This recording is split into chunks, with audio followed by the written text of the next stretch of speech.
Hi everyone. So তোমাদের সাথে তো আগের ব্লগে আমি শেয়ার করেছি যে সকাল থেকে কী কী করেছি, অ্যান্ড এখন আমরা যাচ্ছি হচ্ছে শোরুমে। So yeah, let's go.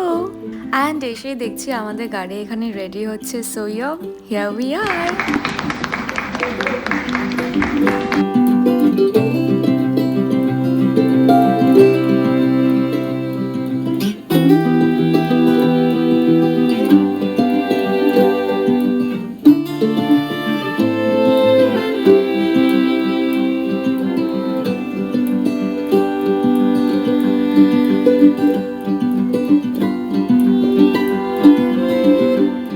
তো আমি আমার মতন করে এখানে একটু মালা পরি আর প্রদীপ দেখিয়ে নিয়েছিলাম। তারপর আমরা বেরিয়ে গিয়েছিলাম শোরুম থেকে।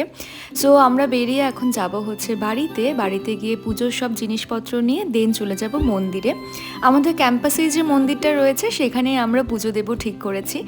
অ্যান্ড যা যা প্রসিডিওর ছিল এখানে সেগুলো হতে একটু টাইম লেগে গিয়েছিল, তাই আমি ঠাকুরমশাইকে ফোন করে অলরেডি বলে দিয়েছি। অ্যান্ড এই রাধাকৃষ্ণটা আমার এত ভালো লেগেছে, জাস্ট বলার মতো না। আমি যখনই দেখেছি আর কোনো কিছু দেখিনি, এটা দেখার পর সোজা এটাই নিয়ে নিয়েছিলাম। অ্যান্ড দেন আমরা চলে এসেছি মন্দিরে। এখানে এসে ভীষণ সুন্দরভাবে পুজো দিয়েছি, অ্যান্ড যারাই যাচ্ছিল সবাই আমাদেরকে উইশ করছিল। সো আরও বেশি ভালো লাগছিল।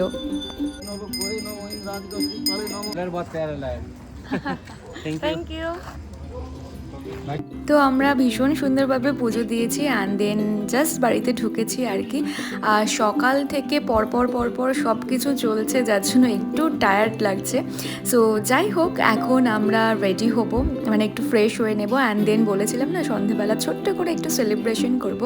আর তার মাঝেই দেবের প্রচুর খিদে পেয়ে গিয়েছে, ওর এখন পায়েস খাওয়ার জন্য পাগল হয়ে গেছে বলতে গেলে। তো আমি ভেবেছিলাম যে কেক কাটার সময় ওকে পায়েসটা খাওয়াবো, বাট ওর আর তর্স হয়েছে না, ও এখনই খাবে, তাই ওকে দিয়ে দিয়েছিলাম। অ্যান্ড তারপর এদিকটা আস্তে আস্তে একটু রেডি করছিলাম, দেন একটু নিজেও রেডি হয়ে গেছিলাম। So yeah.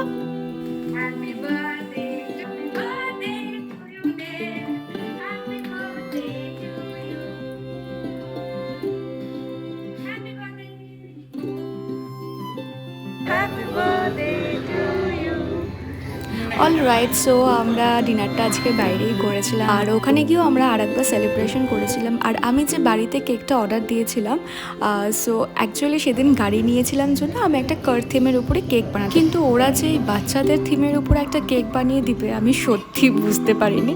By the way, কেকটা ভীষণই কিউট ছিল। অ্যান্ড আমরা যেখানে গিয়েছিলাম ডিনার করতে, সেখানকার অ্যাম্বিয়েন্স বলো, খাওয়া দাওয়া বলো, ওভারঅল সব কিছু বেশ ভালোই ছিল। আর আজকের দিনটা এভাবে আমরা স্পেন্ড করলাম। So thanks for watching, by.